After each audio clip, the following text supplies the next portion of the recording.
The Woodstock Music and Art Fair of August 1969 remains a cultural touchstone, emblematic of the 1960s counterculture movement. With iconic performances from Jimi Hendrix,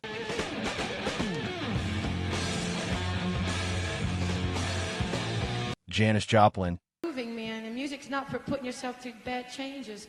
You know, I mean, you don't have to go take anybody. and The Who, People try to put us down, my generation, just because we the festival is celebrated for its message of peace, love, and unity. Yet, amidst the legends who graced the stage, several monumental acts were conspicuously absent. Their decisions, shaped by personal, logistical, or strategic reasons, offer a fascinating lens into the music industry's complexities. This article explores the 7 biggest bands who refused to perform at Woodstock, unraveling the stories behind their absence and their lasting impact on music history. The Beatles, the fragmented icons. By 1969, the Beatles were unraveling. Fresh off the White Album, 1968, the band was fractured by creative differences and personal tensions. John Lennon's focus had shifted to avant-garde projects with Yoko Ono. Paul McCartney struggled to maintain cohesion. George Harrison delved into spiritual pursuits, and Ringo Starr dabbled in acting. Their final live performance, the impromptu rooftop concert in January 1969, highlighted their waning unity. Woodstock's organizers reportedly extended an invitation, but the Beatles were in no state to accept.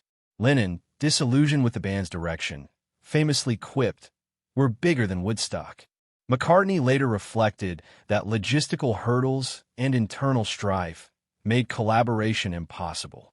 The band was also embroiled in business disputes with Apple Corps, further complicating any reunion. Their absence underscored the end of an era. While Woodstock celebrated collective harmony, the Beatles' dissolution mirrored the fracturing of the 60s ideal. Had they performed, it might have postponed their breakup, but their refusal cemented their mythos as studio pioneers rather than live performers. Led Zeppelin, the strategic mavericks. Led Zeppelin was ascending rapidly in 1969. Their self-titled debut, 1969, and Led Zeppelin II, released October 1969, redefined rock with blues-infused heaviness. Manager Peter Grant, a former wrestler, fiercely protected their brand, avoiding festivals to maintain exclusivity. Grant rejected Woodstock's offer, believing festivals diluted a band's prestige.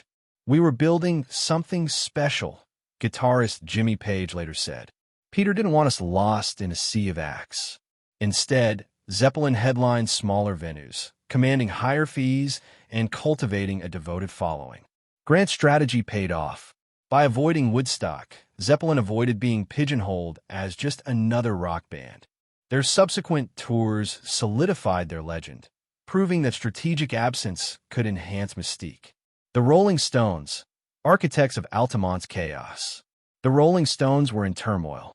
Founding member Brian Jones was fired in June 1969 and found dead weeks later.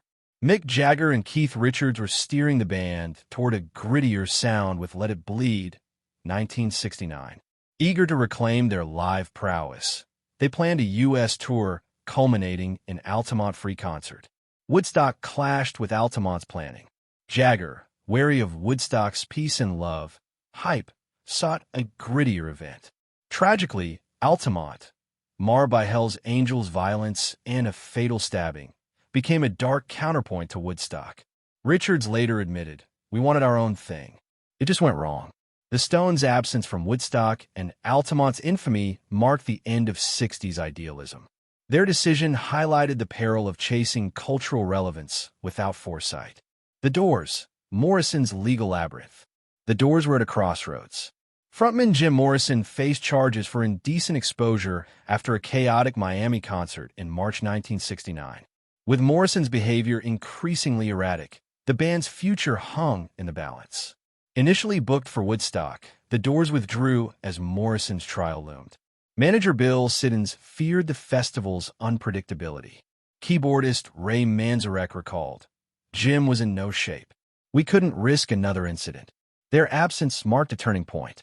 Morrison's 1971 death sealed their tragic legend, while Woodstock's axe soared. Had they performed, it might have revitalized their career or hastened their demise. Bob Dylan, the reluctant prophet. Bob Dylan, a Woodstock resident, was recuperating from a 1966 motorcycle accident. His 1969 album, Nashville Skyline, signaled a country pivot, distancing him from his protest roots. Dylan, wary of the hippie influx, opted for the Isle of Wight festival. "My son was sick, and I needed peace," he claimed. Organizer Michael Lang lamented, "We thought he'd come. It broke my heart." Dylan's absence was ironic given his influence on the counterculture.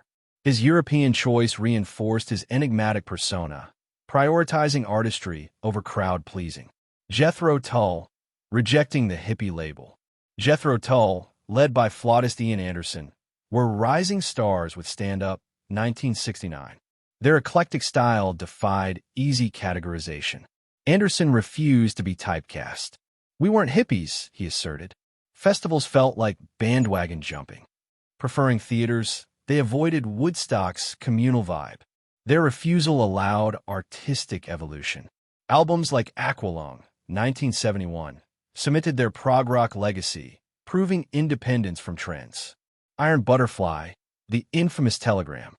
Iron Butterfly, known for In-A-Get-A-Vida, 1968, were rising but volatile. Their psychedelic sound suited Woodstock's ethos. Stranded at LaGuardia Airport, they sent a telegram demanding a helicopter and payment. Organizer Joel Rosamond replied, "Forfeit your fee. You're too much trouble." Their petulance backfired. While peers gained fame, Iron Butterfly faded, a cautionary tale of ego over opportunity. Woodstock's legacy is shaped as much by who wasn't there as who was. The Beatles' fragmentation, Zeppelin's strategy, and Dylan's aloofness reveal the era's tensions between art and commerce, unity and individualism. These absences remind us that cultural milestones are not just about collective joy, but also the roads not taken. In their refusal, these bands carved unique paths, ensuring their stories remain integral to the tapestry of music history.